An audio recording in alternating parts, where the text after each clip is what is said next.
Teknologi ada di tangan kita setiap hari. Dari bangun tidur hingga ke waktu malam, kita tidak pernah jauh daripada telefon.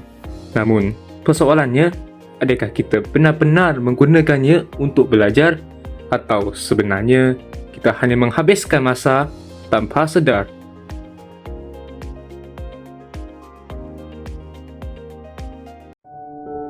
Kalau salah guna, teknologi bukan membantu, tapi melalaikan.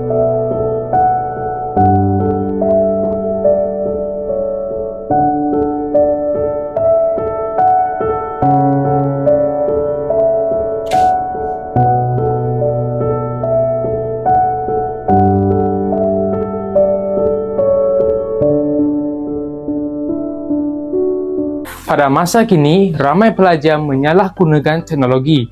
Mereka lebih suka meluangkan masa untuk melayari internet dan media sosial berbanding dengan mengulang kaji pelajaran. Selain itu, mereka juga suka menyalin jawapan dari internet seperti ChatGPT tanpa memahami isi sebenar.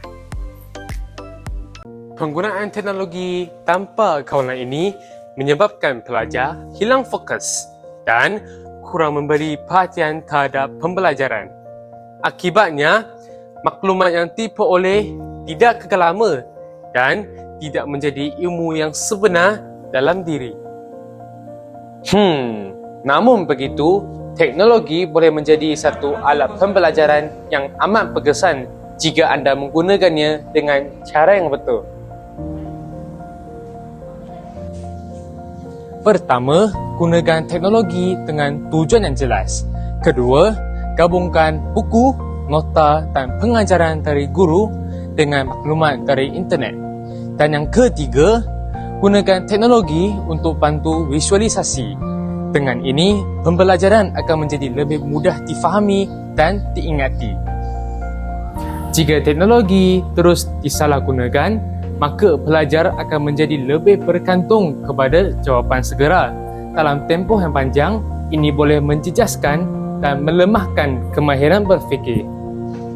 Sebaliknya, jika digunakan dengan cara yang betul, teknologi dapat membantu membina pengetahuan yang kukuh dan juga bersedia menghadapi cabaran masa depan.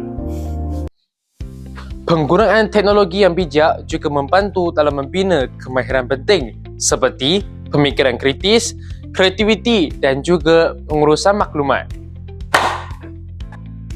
Kemahiran ini amat penting dalam dunia yang moden ini.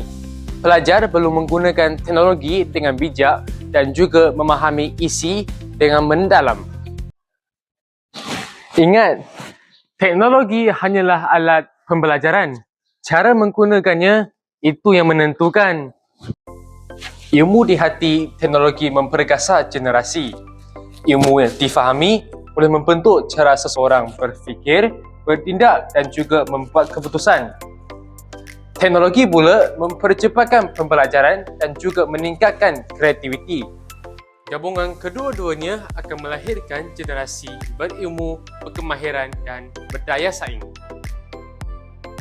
Tanpa ilmu, teknologi tidak akan berkembang dan generasi masa depan sukar mencapai kemajuan serta kejayaan yang gemilang.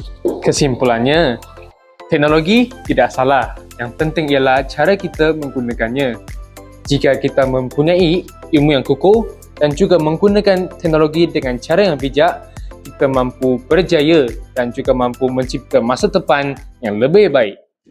Ilmu di hati, teknologi memperkasa generasi. Kita adalah generasi masa depan.